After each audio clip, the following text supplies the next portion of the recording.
누가복음 15장 11절에서 32절까지입니다.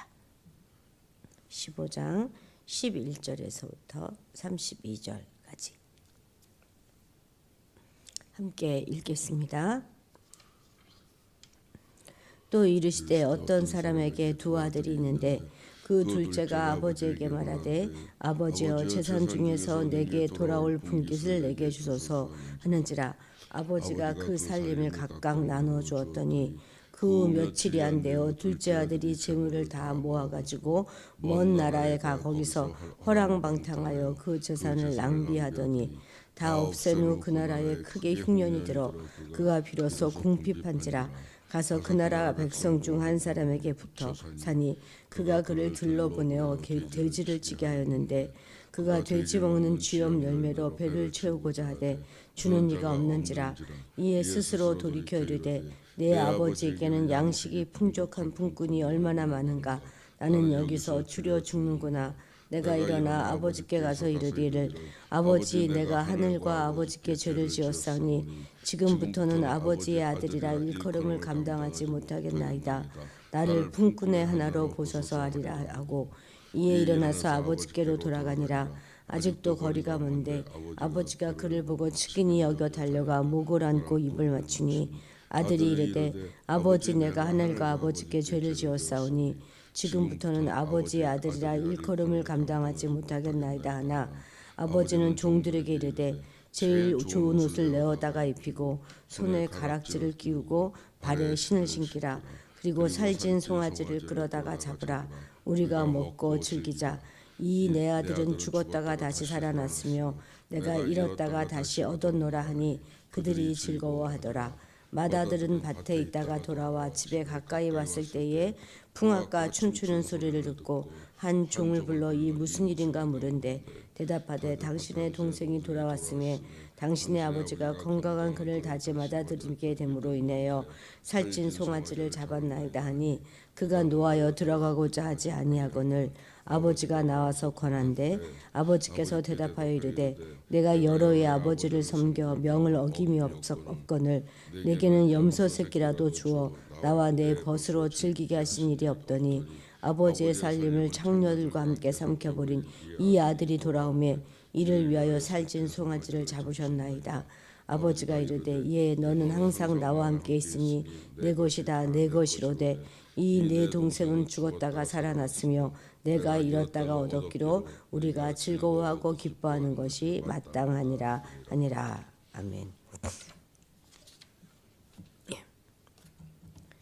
잃어버린 양과 또 드라크마를 그 되찾았던 그런 비유에 의해서 이제 그 이어서 세 번째로 잃어버린 아들을 되찾는 비유가 이어지고 있습니다. 우리에게는 탕자의 비유라고 알려져 있는 그런 비유이죠. 이 비유는 누가복음에 등장하고 있는 여러 많은 비유들 가운데서 가장 그 복음을 분명하고도 정확하게 그려주는 비유라고 해도 과언이 아닐 것입니다. 잃었던 것을 되찾는 기쁨이 점점 더 최대로 증폭되어집니다. 양에서 드라크마 그리고 이번에는 잃어버린 아들을 거치면서 각각 100에서 하나 또 10 중에 하나 이번에는 둘 가운데 하나로 좁혀들면서 기쁨의 크기는 점점 더 커져갑니다. 묘사 방식은 앞의 두 비유와 아주 유사합니다. 그런데 앞선 두 비유에서는 잃어버린 양이나 드라크마를 찾으시는 그 하나님의 사랑에 강조점을 두고 있었지만 여기서는 둘째 아들이 회개하고 돌아온 것을 부각시켜서 죄인이 하나님 앞에 나와오는 방법이 바로 회개다 하는 사실을 강조하고 있습니다. 둘째 아들이 갑자기 아버지에게 자신이 받을 용산을 미리 달라고 요청합니다. 사실 아버지와 맏아들 간의 문제인 이 상속을 둘째 아들이 먼저 꺼낸 것은 정서상 아주 이례적인 것입니다. 무례한 아들의 요구를 아버지는 아무런 반대 없이 전격 수용합니다. 특이한 점은 아버지가 두 아들 모두에게 살림을 각각 나눠 주었다는 것이죠. 자, 12절 읽겠습니다. 12절 그 둘째가 아버지에게 말하되 아버지여 재산 중에서 내게 돌아올 분깃을 내게 주소서 하는지라. 아버지가 그 살림을 각각 나눠 주었더니. 아멘. 하긴 뭐 동생이 달라 그래서 동생에게 주는데 형에게도 나누어 주지 않을 수가 없었겠죠. 그죠? 그러나 작은 아들의 이런 요청은 정말 잘못된 것입니다. 사실 상속은 부친이 죽은 후에 이루어지는 것이잖아요. 그런데도 그 아버지가 재산을 나누어 준 이유는 둘째가 아주 집요하게 요구했기 때문일 것입니다. 사실 엄밀하게 따지면 자기 작은 아들에게 줄 상속분은 없습니다. 그 재산의 주인은 아버지이신 게 분명하고 아버지는 지금 건강하게 살아계시지 않습니까? 이와 같은 사실을 무시하고 아버지께 내 것을 달라고 하는 작은 아들의 무지 속에서 우리는 하나님 앞에서 내 것을 주장하는 어리석은 사람들의 모습을 볼 수 있습니다. 우리의 생명도 재능도 온 우주 만물도 다 하나님의 것이에요. 이 사실을 무시하고 단독적으로 하나님 앞에서 내 것을 주장하는 그 마음이 인류 불행의 원인이 된 것입니다. 내 것이 아닌 것을 내 것인 것처럼 내 것처럼 생각하는 데서부터 모든 문제가 발생하게 되는 것이죠. 사실 그것을 내 것을 받아서 내 것으로 받아서 잘 사용할 줄도 우리는 모릅니다. 모든 것이 하나님의 것이라고 인정하는 삶과 또 내 것이라고 주장하며 사는 삶과는 그 내용에 있어서 하늘과 땅이 다름처럼 서로 다른 것입니다. 전자는 자신을 하나님께 헌신하고 자신의 소유를 하나님께서 은혜로 주신 것이니 하나님의 뜻대로 선용해야 한다는 생각을 합니다. 그러나 반대로 내가 가진 모든 것은 내 것이다 이렇게 생각하는 사람은 오직 자신의 정욕과 탐심대로 모든 사물을 사용하지요. 그래서 하나님이 주신 생명과 재능과 물질을 오직 자기만을 위해서 사용합니다. 자선을 베풀고 이웃을 구제하는 것도 다 자기 공, 자기 의라고 생각하기 때문에 영광을 하나님께로 돌리지 않습니다. 우리는 나와 나의 소유와 이 세상 모든 것이 다 하나님 것이다 이렇게 인정하며 살아야 하겠습니다. 그래서 모든 것을 하나님의 선하시고 의로우신 뜻대로 선용하는 그런 성도가 되어야 합니다. 내 삶을 비롯해서 나의 모든 것들은 다 하나님이 청지기가 된 나에게 은혜로 의탁해 놓은 것임을 알고 모든 것을 하나님께 영광 돌리는 쪽으로 선용할 수 있어야 하겠습니다. 13절 읽겠습니다. 그 며칠이 안 되어 둘째 아들이 재물을 다 모아가지고 먼 나라에 가 거기서 허랑방탕하여 그 재산을 낭비하더니. 고대 세계에서 재산이라고 하는 것은 현금 자산이 아니죠. 토지나 뭐 가축 이런 것들이 주류를 이룹니다. 그러니까 자신의 재물을 다 모았다 하는 말은 재산을 다 가져가기 쉽게 현금으로 바꿨다 하는 말이 되겠죠. 그런데 그것을 며칠이 안 돼서 다 그렇게 했다고 하니 얼마나 손해를 보고 처리했겠습니까? 그러니까 이미 재산을 현금으로 바꾸는 그 과정에서도 많은 허비를 하고 만 것이겠죠. 아버지와 가정을 매정하게 떠나면서 열망한 삶은 고작 허랑방탕한 낭비의 삶이었던 것입니다. 아버지의 나누어 주면 자비셨어요. 자비로 나누어 줬어요. 그러나 이 자식의 낭비는 허랑방탕입니다. 아주 그래서 이 두 가지가 극명하게 대조되고 있지요. 그는 가진 재산을 광범위하게 그리고 순식간에 흩어버립니다. 규모 있고 절제하는 그런 생활을 한 것이 아니라 마치 고삐 풀린 망아지처럼 자기 마음의 그냥 정욕대로 마구 재산을 탕진했음을 시사해 줍니다. 이 비유에서 보는 것처럼 하나님을 멀리 떠나 사는 사람들은 하나님이 주신 삶을 허비하며 살게 된다는 사실을 우리는 기억해야 할 것입니다. 하나님이 주신 몸을 의의 도구로 들이지도 않고 향락과 죄의 도구로 허비합니다. 물질도 오직 육식만을 위해서 허비하죠. 물론 불신자들 가운데도 아주 성실하게 사는 사람들도 있습니다. 그리고 성실하게 재물을 모아서 허튼 데 사용하지 않고 잘 모아두었다가 그것을 자녀들에게 상속시켜 주는 사람들도 있죠. 그러나 그런 사람들 역시 하나님 보시기에는 삶을 허비한 사람이 맞습니다. 그들은 하나님 나라를 위해서 열매를 맺은 것은 하나도 없기 때문이죠. 하나님께서는 이러한 자들도 오직 자기만을 위하여 삶을 허비한 자로 보십니다. 그렇습니다. 우리가 하나님과 동행해야 우리의 삶을 생산적이고 가치 있게 만들 수가 있습니다. 하나님을 등지면 그때부터 우리의 삶은 사단의 유혹으로 말미암아서 낭비되고 허비된다 하는 사실을 반드시 기억해야 하겠습니다. 15, 16절 읽겠습니다. 가서 그 나라 백성 중 한 사람에게 붙여 사니 그가 그를 들러 보내어 돼지를 치게 하였는데 그가 돼지 먹는 쥐염 열매로 배를 채우고자 하되 주는 자가 없는지라. 아멘. 이제 설상가상으로 큰 흉년까지 덮쳐 궁핍이 더해졌습니다. 흉년 때 타국에서 이방인이 목숨을 연명할 기회를 얻기란 정말 녹록지가 않습니다. 입에 풀칠할 일을 간신히 얻게 되었는데 그것이 어떤 일이었어요? 돼지를 치는 일이었다는 것이죠. 그러니까 부대인 아주 부유한 유대인의 가정의 둘째 아들 차남이 이방인의 종이 되었다는 거예요. 사실 유대인들은 이방인의 종이 된다는 것을 상당히 수치스러운 일이라고 여겼습니다. 더욱이 유대인이 가장 부정하게 여기는 동물인 돼지를 돌보는 비극적인 현실로 내몰리게 된 것이죠. 그리고는 보통 사람들이 먹지 않는 쥐염 열매로 배를 채우려고 하지만 그것도 쉽지 않습니다. 그것도. 이처럼 쥐염 열매를 먹었다 하는 것은 죽음 직전까지 내몰린 비극적인 상황이 되었다 하는 것을 나타내 주는 말입니다. 이제 작은 아들은 이방 나라 돼지보다도 못한 그런 신세로 전락하고 만 것이죠. 왜 이렇게 비참한 지경에 이르게 되었습니까? 물론 그것은 아버지 집을 떠나서 허랑방탕한 삶을 살았기 때문입니다.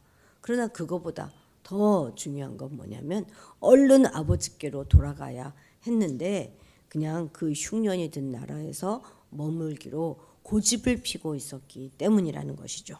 이것은 우리에게 무엇을 가르쳐 줍니까? 우리는 세상으로 가버린 성도가 그 죄를 회개치 않고 계속 그 세상에 머물러 있으면 그 신세가 말할 수 없을 정도로 비참해진다 하는 교훈을 얻을 수 있는 것이죠. 죄를 회개치 않고 죄의 종이 되면 추한 길로 나가게 됩니다, 여러분. 그래서 결국 영혼의 허기가 져서 죽어가게 되는 것입니다. 우리도 사단의 시험과 유혹 때문에 잠시 하나님을 등지는 일 있을 수 있습니다. 그러나 그럴지라도 계속 세상에 머물러 있으면 안 되는 거예요. 얼른 거기서 회개하고 하나님께로 다시 돌아와야 하는 것입니다. 계속 완고하게 고집을 부리면 이 작은 아들같이 죄의 종이 되고 맙니다. 그러면 세상에서도 결국 행복하게 살 수가 없어요. 혹여 지금 세상에서 방황하는 성도분들이 계십니까?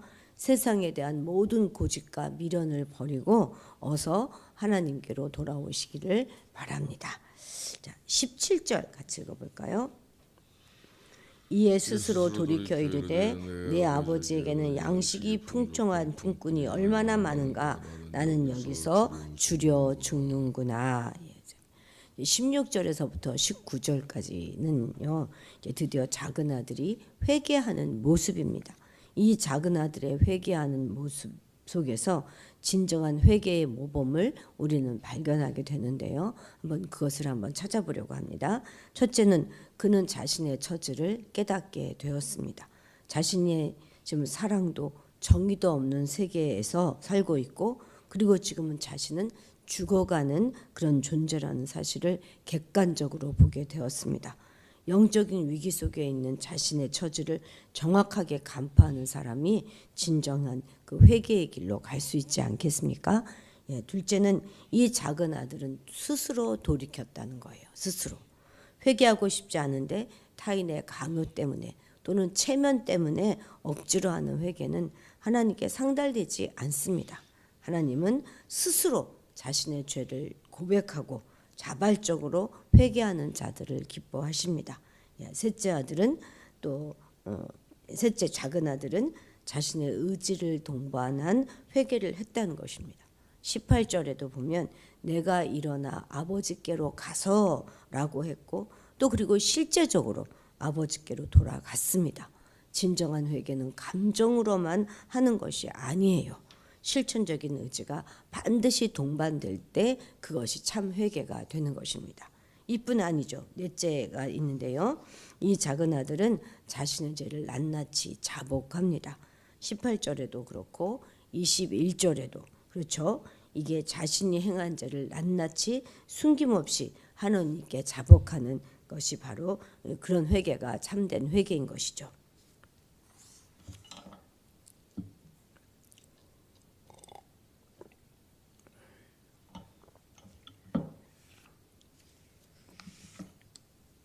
자기 죄를 자복한다는 것은 자기 죄를 인정하고 미워한다는 의미가 되는 것입니다. 자기 죄를 인정하고 미워해야 하나님이 그 회개를 인정한다는 사실을 우리도 기억해야 하겠습니다. 다섯째입니다. 이 작은 아들은 겸손한 마음을 가지고 있었다는 것입니다.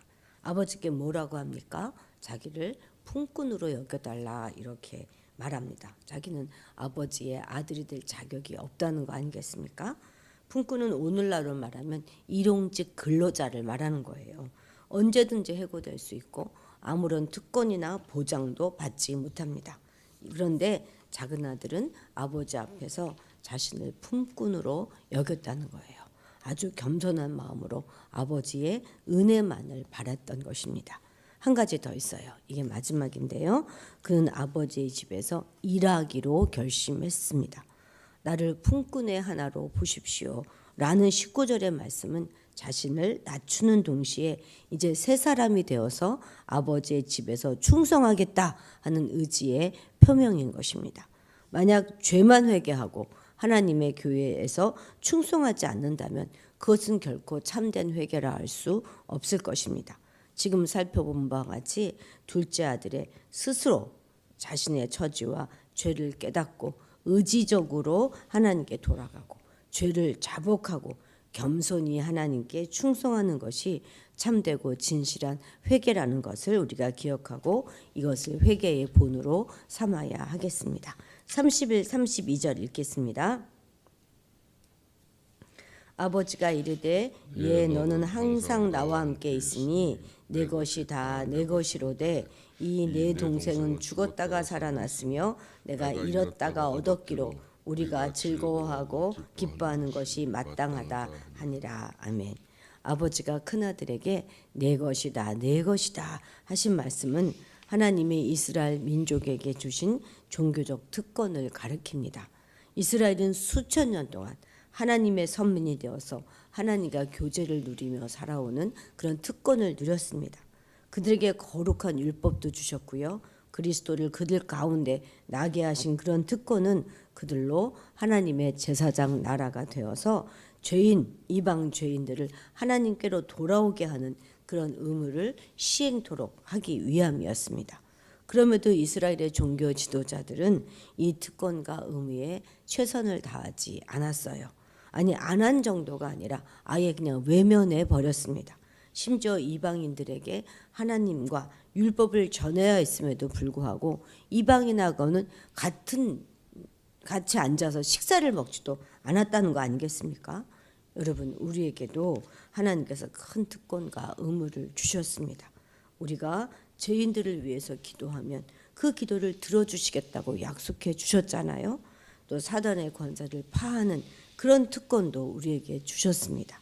우리는 정말 저 무지한 바리새인들처럼 이 특권과 의무를 사용하는 데 인색해서는 안 되겠습니다. 하나님은 선민 이스라엘의 종교 지도자들이 하나님이 주신 특권과 의무를 다 망각했기 때문에 그들에게 그것을 빼앗아 우리 이방인들에게 주셨습니다. 우리는 우리 자신도 마찬가지로 각자 하나님께 받은 특권과 의무를 최선을 다하는 그런 믿음의 자녀가 되어야 하겠습니다. 기도하시겠습니다.